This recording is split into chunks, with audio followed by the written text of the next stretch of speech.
वैसे पौराणिक मान्यताओं के मुताबिक माना जाता है कि कांवड़ यात्रा व्यक्ति को आध्यात्मिक शुद्धि की तरफ ले जाता है, पाप का निवारण है और आखिरी में मोक्ष की प्राप्ति में सहायक सिद्ध होती है।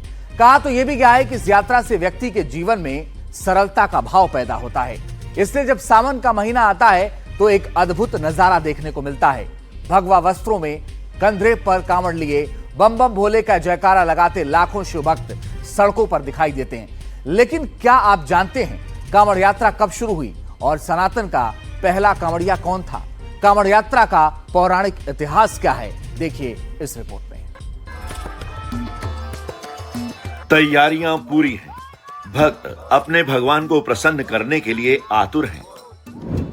किसी भी कठिन परीक्षा से गुजरेंगे, गंगा जल लाएंगे, शिव पर अर्पित करेंगे, कांवड़ यात्रा पूरी करेंगे।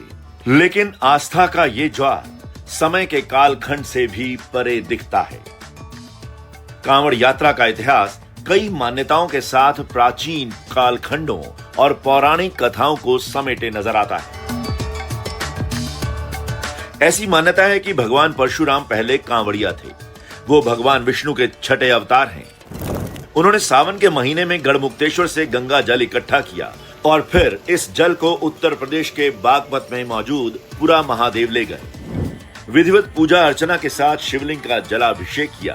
कहा जाता है कि यहीं से कांवड़ यात्रा परंपरा की शुरुआत हुई, जो अभी तक जारी है। कांवड़ यात्रा के उद्गम को लेकर एक और प्रमुख कथा है। इसके लिए समुद्र मंथन की तरफ चलना होगा। पौराणिक मान्यताओं के अनुसार दुर्वासा ऋषि के श्राप के बाद जब स्वर्ग का वैभव समाप्त होने लगा, तब भगवान विष्णु ने समुद्र मंथन का सुझाव दिया। जब देवताओं और असुरों ने मिलकर मंथन किया तो हलाहल नाम का विष निकला। संसार को बचाने के लिए शिवजी ने विष को गले में धारण किया, लेकिन विष की वजह से उन्हें पीड़ा हो रही थी। तब देवी देवताओं ने उन्हें गंगा जल अर्पित किया।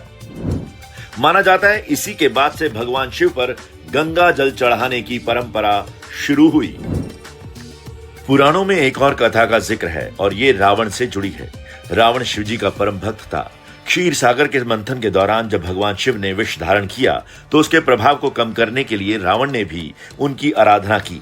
वो कांवड़ में जल भरकर पुरा महादेव पहुंचा और शिवलिंग का जलाभिषेक किया। कहा जाता है कि इससे शिव हलाहल विष के प्रभाव से मुक्त हुए और कांवड़ की परंपरा प्रारंभ हुई। सतयुग के बाद त्रेता युग में भी कांवड़ की शुरुआत की कहानी बताई जाती है। श्रवण कुमार अपने नेत्रहीन माता पिता को कांवड़ में बिठाकर हरिद्वार में गंगा स्नान कराने ले गए थे। वापस आते वक्त उन्होंने अपने कांवड़ में गंगा जल भरा। कई लोग इसे कांवड़ की शुरुआत मानते हैं। कुछ पौराणिक ग्रंथों में कहा जाता है कि भगवान राम ने बिहार के सुल्तानगंज से गंगा जल लिया, उससे बैद्यनाथ ज्योतिर्लिंग का अभिषेक किया।